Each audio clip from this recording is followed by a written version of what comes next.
In the early hours of a misty October morning in 1924, the bustling city of New Haven, Connecticut, fell silent. Streets that once echoed with the clatter of horse-drawn carriages and the chatter of pedestrians were left eerily deserted. The city's heart seemed to stop, its pulse mysteriously fading into the fog. This is the story of the Silent City, the mystery of the 1924 vanishing. Our journey begins at the peak of the Roaring Twenties, a decade defined by economic prosperity, jazz music, and rapid industrial growth. New Haven, a thriving hub of commerce and culture, was no exception. Home to Yale University and a burgeoning immigrant population, the city was a melting pot of ideas and ambitions. It was on the cusp of modernity, with streetcars lining its avenues and factories buzzing with innovation. But beneath the surface of progress lay a network of secrets. On October 12, 1924, an inexplicable event unfolded, one that would baffle historians and investigators for decades. In a span of mere hours, a significant portion of New Haven's population vanished without a trace. Families were torn apart, homes abandoned, and businesses left unattended. The city's soul seemed to evaporate into the ether, leaving behind an unsettling silence. The first signs of trouble emerged at dawn. Local newspapers, the New Haven Register among them, reported an unprecedented number of missing person cases. Police stations were inundated with distraught relatives searching for their loved ones. Panic gripped the city as residents struggled to comprehend the scale of the disappearance. Rumors spread like wildfire, each more fantastical than the last. Was it a mass exodus? A sinister plot orchestrated by shadowy figures? Or perhaps something more otherworldly? Theories abounded, but concrete answers remained elusive. Authorities launched an exhaustive investigation, scouring records and interviewing witnesses, but the trail went cold. No leads, no suspects, no evidence. The city was left in a state of suspended animation, a portrait of life suddenly interrupted. To understand the gravity of this mystery, we must first delve into the social fabric of New Haven during the early 20th century. The city was a mosaic of neighborhoods, each with its own distinct character. In the East, the Irish and Italian communities thrived, their traditions woven into the city's cultural tapestry.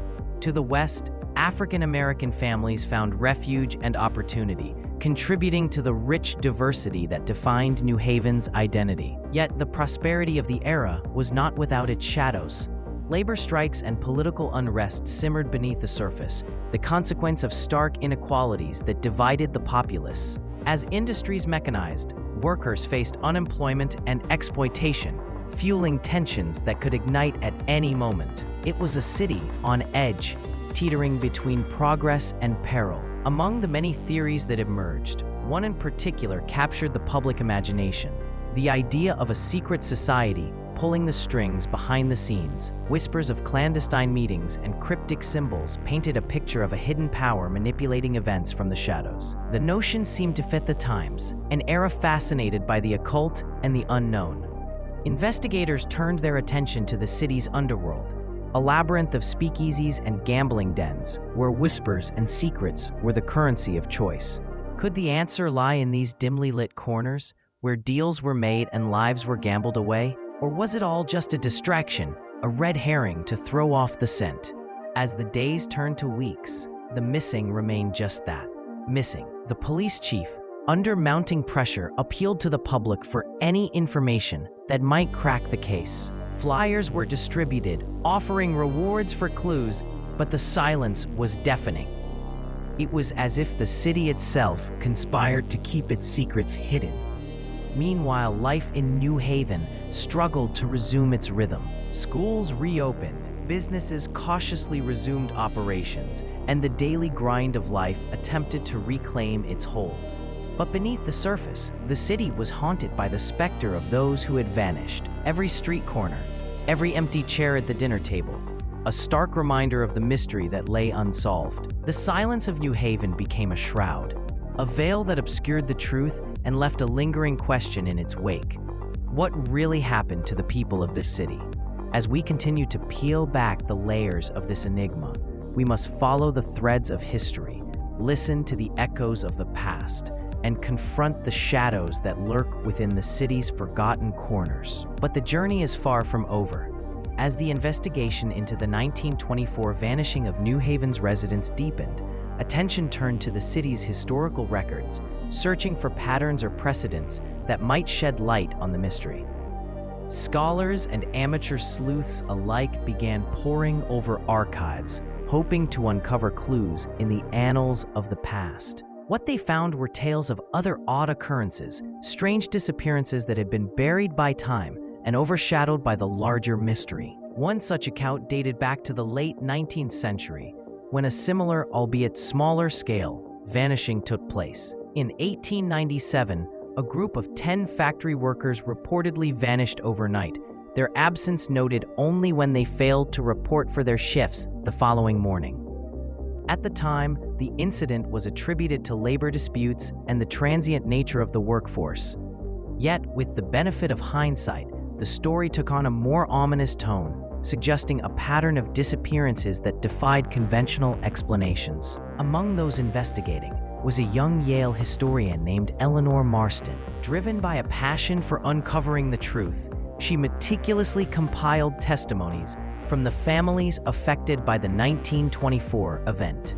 Her efforts unearthed a chilling detail. Many of the vanished had reported experiencing vivid, unsettling dreams in the weeks leading up to their disappearance. These dreams, described as visions of shadowy figures and endless corridors, were eerily similar across different accounts. Marston's findings led her to explore the possibility of a psychological phenomenon or mass hysteria. She consulted with experts in the burgeoning field of psychology, including Carl Jung, who was intrigued by the notion of a shared unconscious experience manifesting in such profound ways. While the theory offered an intriguing angle, it still failed to account for the physical absence of so many individuals. Meanwhile, the search for answers took a more scientific turn. A team of geologists began to investigate the possibility of natural phenomena contributing to the vanishing.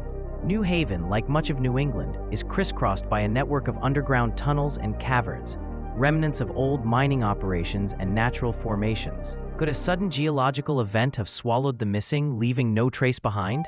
The geologists' exploration led them deep beneath the city, where they discovered a series of caverns that had long been forgotten. Inside, they found evidence of recent human activity, discarded tools, remnants of meals, and strange symbols etched into the walls. These symbols bore a resemblance to those associated with the rumored secret societies, sparking a fresh wave of speculation about their significance.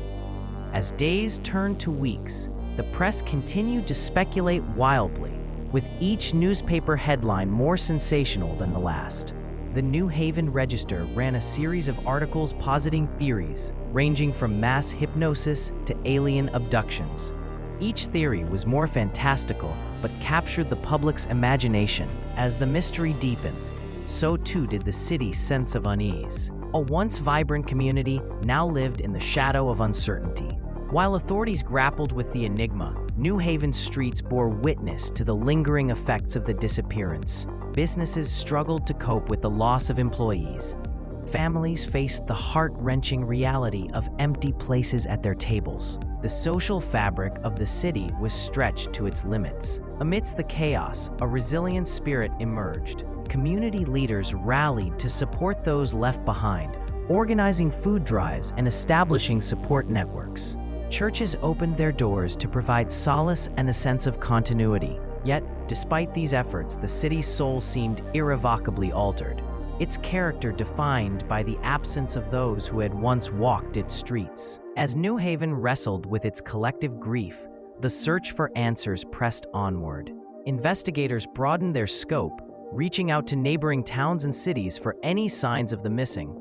Yet, like phantoms, they remained elusive, as if swallowed by the very essence of the mystery that enveloped them. Some began to see the vanishing as a dark parable, a cautionary tale of the precariousness of modern life. Others saw it as a challenge, a call to delve deeper into the nature of reality. As the mystery continued to unfold, the city of New Haven stood at a crossroads. Faced with an enigma that defied explanation, its residents clung to hope and determination. yearning for a resolution that might restore their world to what it once was. But the answers they sought remained tantalizingly out of reach, hidden within the shadows of the Silent City. As months passed with no resolution, the mystery of the 1924 vanishing cast a long shadow over New Haven. The investigation, though exhaustive, had reached a standstill. However, a breakthrough would soon come from an unexpected source, a seemingly unrelated incident that would reignite hope and curiosity. In January 1925, an amateur radio enthusiast named Albert Green, operating from his attic on the outskirts of New Haven, intercepted a peculiar transmission. Amidst the usual static and radio chatter, he heard faint voices speaking a language he couldn't recognize. Intrigued, Green recorded the transmission and shared it with linguistic experts at Yale University. Their analysis revealed that the language was an archaic dialect of Latin, peppered with terms from various European languages. The content of the message was cryptic, hinting at a gathering or assembly, with repeated references to a return and awakening. The discovery of this transmission sparked a renewed wave of interest in the case. Some speculated that it might be a coded message from the missing, though the possibility seemed remote. Others suggested it could be a hoax meant to distract from the investigation. Yet, for those desperate for answers, it offered a glimmer of hope. Meanwhile, an unexpected resurgence of interest in the case drew the attention of one of America's most famous detectives, William Burns. Known as America's Sherlock Holmes, Burns had solved numerous high-profile cases and was intrigued by the enigma of New Haven. He arrived in the city with a team of seasoned detectives, intent on unraveling the mystery once and for all. Burns' approach was methodical. He revisited old leads and interviewed witnesses whose accounts had been overlooked. One such witness was a reclusive inventor named Horace Cunningham, who claimed to have seen strange lights in the sky on the night of the disappearance. Dismissed initially as the ramblings of an eccentric, Cunningham's story suddenly seemed more plausible in light of the mysterious radio transmission. Armed with this new information, Burns expanded the scope of the investigation to include potential aerial phenomena. Reports of unusual lights and unexplained sounds had been noted in the weeks leading up to the vanishing, though they had been largely ignored in the initial frenzy. With the aid of local astronomers and meteorologists, Burns sought to determine if these events could be linked to the disappearances. As the inquiry progressed, another startling revelation emerged. A series of tunnels connecting New Haven to neighboring towns was discovered beneath the city's surface. These tunnels, likely remnants of old subway plans and Prohibition-era smuggling routes, were found to contain artifacts and personal items belonging to some of the missing. This discovery suggested that at least some of the vanished may have used these underground passages, though to what end remained unclear. In March 1925, a dramatic turn of events unfolded. A small group of the missing was found alive in a remote forested area outside New Haven. Disoriented and unable to recall their experiences, they were nevertheless unharmed. Their reappearance fueled a fresh wave of speculation and hope. But despite intense questioning, their memories remained fragmented, offering no clear explanation for their absence. The survivors spoke of vivid dreams and a sense of being drawn towards something indescribable. While their accounts were consistent with the reports of strange dreams prior to the disappearance, they provided no concrete answers.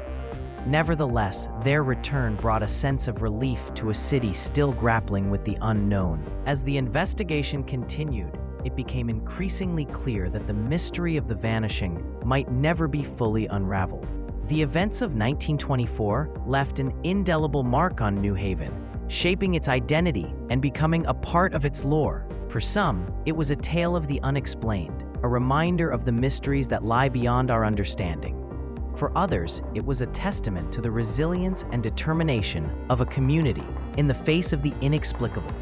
In the years that followed, the story of the Silent City became a legend, passed down through generations, each retelling adding new layers to the enigma.